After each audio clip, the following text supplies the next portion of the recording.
Hello, welcome to Andertons TV. My name is Jack Duxbury. He is... Ben Champion, how you doing? Hey, brother, let's fist bump. Boop. That's the Maltese Falcon. Ow! And these two deserve all the credit for what's about to happen. And what's about to happen is we're going to conduct the all well-known sexual healing test between the TR-08 and the RD-8. Without further ado, let's hit it. Maltese Falcon, would you like to choose who gets to go first in this very scientific sexual healing test? I say we start off with the OG Roland. There we go. Do I just hit start, yeah? Absolutely. Oh, get ready to feel sexy.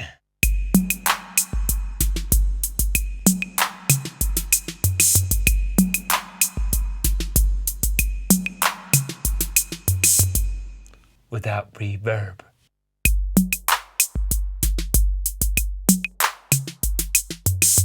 Hit me, Benny, on the sexual healing test with the rhythms and RDA. Oh my.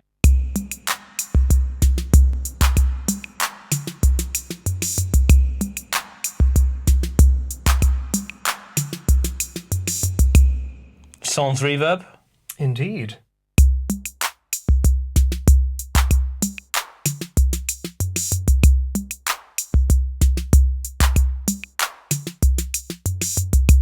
Me then you.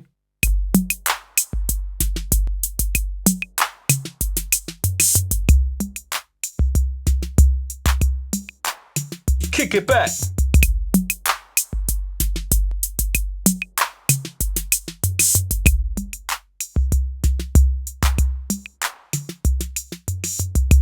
Right.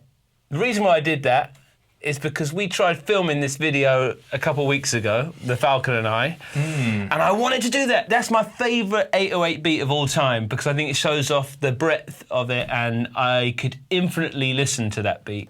I'm not sure about you, you might have found that very boring, but hopefully side by side with reverb and without reverb, you could hear the raw differences because, Ben, that's right, we're not doing, these are all level, we haven't done any mixing to these at all.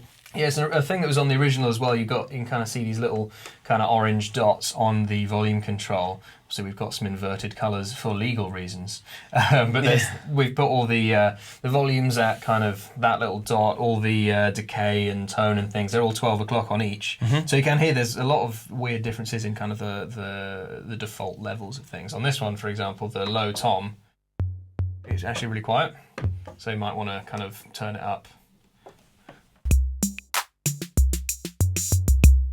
Yeah. It kind of loses its presence, but that's because they've cloned the analog circuitry. So that's the sound of it. We in the room, and I've got to give credit, it's the Falcon programmed the TR-08. You had to deal with the tricky one. You were on the RD-08. And sonically, obviously, in the room, and I don't know if you'll get it there, this is kicking out a lot more of everything. And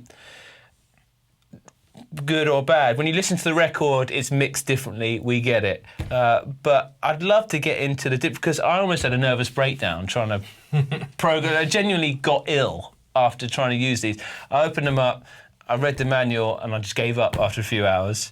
So luckily we've recruited Ben who knows what he's doing. But we're going to bring in the Falcon here. How did you find programming it on the TR-08 first, Falcon? Tricky. There's quite a few sub-menus that you have to go through to program a normal beat.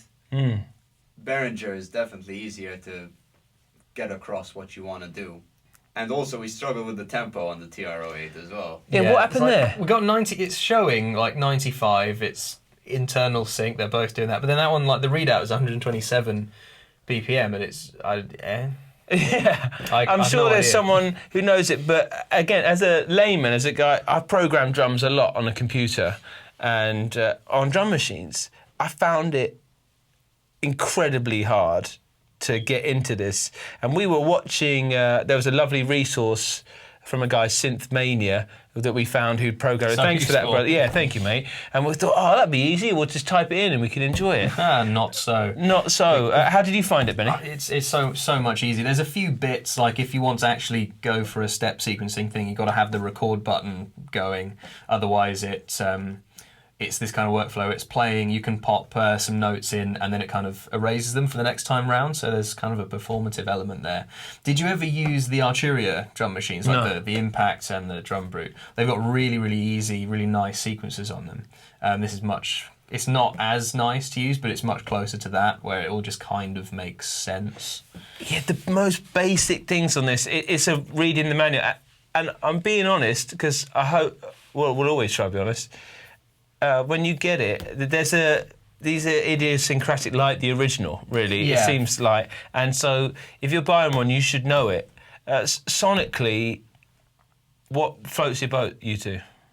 I'm here all the way with the filtering and the compressor-y kind of bit on the output. That's super There's cool. none of that in here, right? No, because they've kind of tried to be true to the original in two different ways. This has gone after the analog circuitry and a little bit of kind of the workflow up here, but they've added that. They've completely replaced the sequencing stuff. On the Roland side, they've kept the sequencing, which is the annoying bit, which is that we're struggling with to try and use. But then everything else, they've kind of gone, okay, we're going to go digital emulations using their analog circuit behavior thing. And I think doing it this way around, I think it's a lot easier to use. Yeah, and a little bit, you alluded that you could smack it up a bit. You could smack that beat up. Oh yeah, there's loads of cool stuff. So like the Arturia, they have those touch strip things, and you can do the, I guess the roll is sort of what you want to do. So it's in this section over here with where the trigger pad is. If we get it playing, we then go into the step repeat mode, and then use these buttons and the trigger button to cause chaos. So hopefully my timing is good. We'll see how we can get this to go.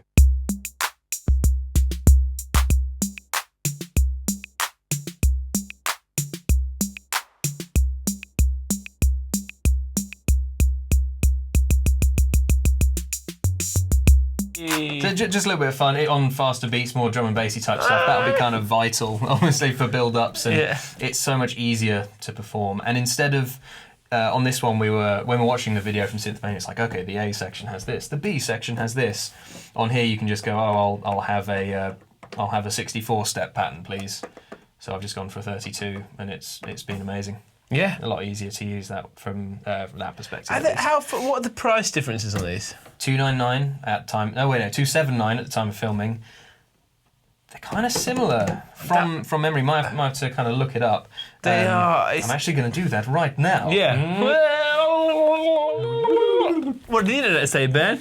$279, $316. So a bit more expensive for a smaller digital thing. You've got similar capabilities in terms of multi-tracking. You've got output, so that you can do it over USB. You run that on batteries? Yes, I think you can on that one. This one, no. That's about the only thing I would go for, was the batteries. I hate to be, I love Roland, I love, I love Remy, and even though she's left us.